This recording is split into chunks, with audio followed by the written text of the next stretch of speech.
Guys, welcome back to the channel, and this is going to be part 2 of the video that I started just the other day, or uploaded the other day, the one where I showed you how to clean, or I should say wipe all deleted files from your computer. So we're going to I'm going to delete this, and we're going to start from scratch.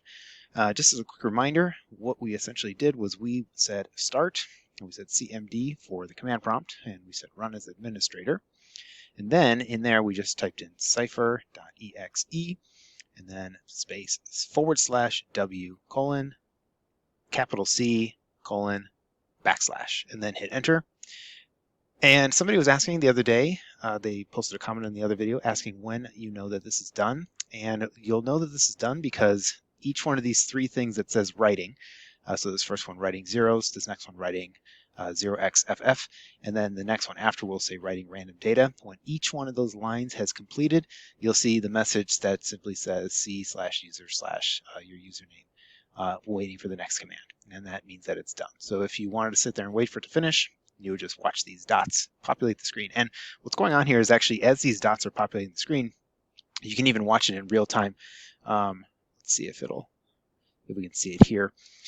You can see the space starting to fill up, and every time I hit refresh, you'll see that this blue bar moves further and further to the right, because it is essentially filling up with data as it slowly overwrites everything on the drive. And then, as soon as those dots finish, all of it gets deleted. It's all gone. And if you're wondering where that is saved, it's actually right here in this EFSTMP WP file folder.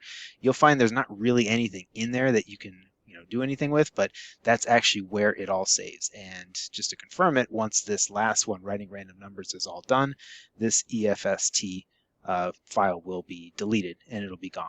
You may see remnants of the file itself still on the computer, but as far as what's in there, that stuff won't be there anymore. So it's kind of cool how that works. Going back to this again, as you can see, it is slowly filling up the hard drive on here. And then again, once it's done with writing random numbers, it will just erase all that excess data and clear up your hard drive again. And remember, it's not deleting or wiping any of the actual information on your computer. It's actually just wiping out anything that has been deleted and emptied from the recycle bin. So also you can see that I just put something in the recycle bin before we started. It's called wipe right here. It's the file that we're going to be making in just a second. And you can see that it is still there. And that's because I haven't emptied the recycle bin. Now, if I were to empty the recycle bin and then run this program, it will overwrite that file on the hard drive so that it cannot be recovered ever again.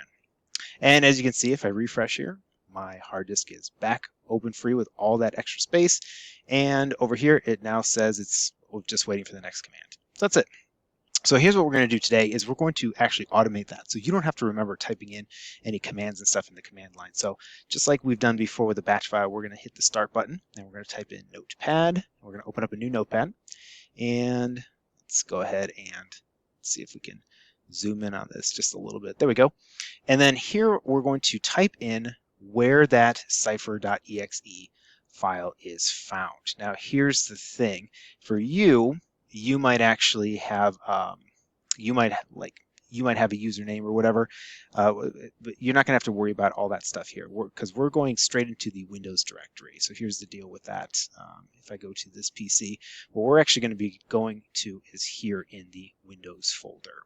Okay, and this is in this folder you'll find a file or a folder called System32, and in this System32 folder is where the cipher.exe app actually lives.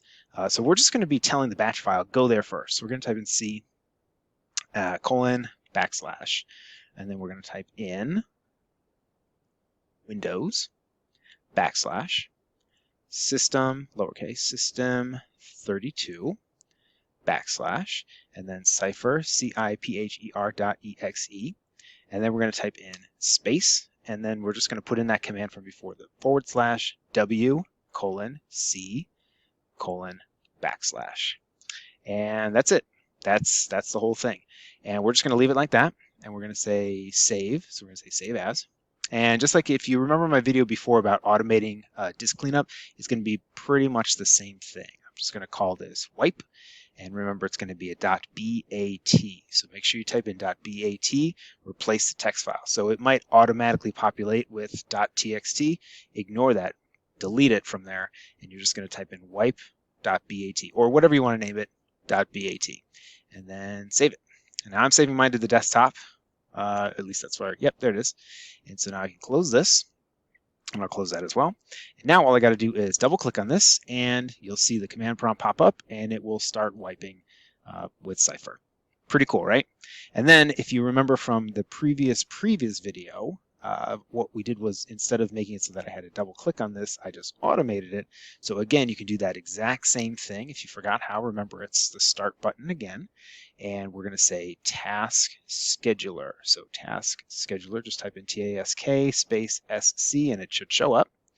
And then in the task scheduler, we can create another task here. Remember, the one task that we created once before was the clean computer task, right? So I'm going to make a new task. So I'm going to say create a task, and I'm going to call this one wipe deleted files. I like to give a good description too, but I'm not going to type that in right now. But even in the name, I like to kind of describe what that task is going to be doing. So I'm going to say run only when user is logged on. I'm going to say run with the highest privileges. If you check this box, you may have to put in your password later on, so just keep that in mind. For triggers, I'm going to say a new trigger. And for that new trigger, I'm going to say I want to run it. It really depends on your hard drive. If you've got an old school hard drive, and there's not really a way for you to know unless you actually go into your computer and look. But if you have a newer computer or a laptop from within the last couple of years, it's more than likely you have an SSD. And so to protect that SSD, you probably want to do this only weekly. That's what I would recommend. But if you know you have a lot of sensitive data, like people's personal social security numbers or just personally identifying information that you don't want anyone else to be able to get to, then maybe it's a good idea to run it more frequently than that. But I would suggest weekly as the most frequent, just to protect your drive. If you've got an old school hard drive, like one with the platters that spins, that one's going to take a long time to run Cipher, especially if it's a bigger hard drive. That one maybe you'd want to stick with monthly, or maybe like bi-weekly at the most. But either way, I'm just going to arbitrarily leave these as they are because there's no reason to make any changes here. And yep, it should be okay. Let's see, I'm going to say here, and I'm going to say, let's see, start there, and we'll say once every Sunday. We'll do that on Sundays. And we'll hit actions here. And then for actions, I'm going to select new. And I'm going to start a program. Remember, these other things we don't really need to do. We're just going to start a program. And we're going to browse to where we saved that file. Now, I saved it on the desktop right here, but if you put it someplace else, it might be a good idea to kind of do that just to keep it out of your way. But I'm going to leave it on the desktop for now. Remember, if you move this file later on, you're going to have to go into this task manager, this task scheduler, and re-specify where that file is, just FYI. I'm going to hit open on that. And then I'm not going to add any arguments because I don't need to. I'm going to hit OK. And then for my conditions, we're just going to go ahead and leave these as they are. No big deal there. And hit OK. And we're good. And now it should be ready to go. And if I want to run it right now, I can. And it'll just run it automatically. But otherwise, it will run on its own at the times that I've specified according to this.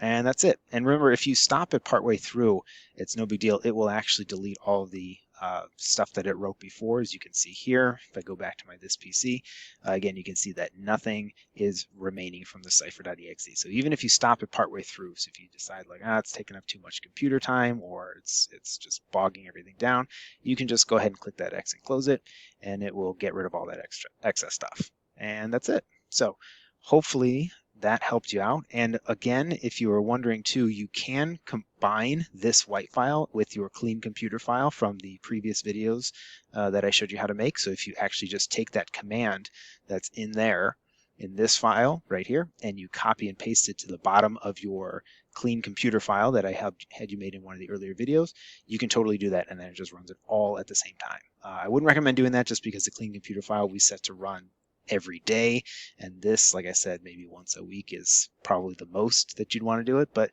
it's really up to you and how often you think you'll be deleting sensitive information. All right, so there it is. Hope that was helpful, and I'll see you in the next video where we get into a little bit more detailed stuff like encryption and stuff. All right, see ya.